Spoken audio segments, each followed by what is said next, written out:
وكان الله غفورا رحيما. ومن تاب وعمل صالحا فإنه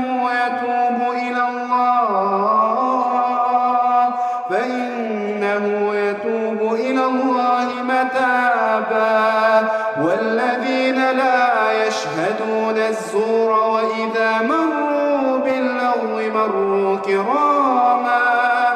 والذين إذا ذكروا بآيات ربهم لم يخروا عليها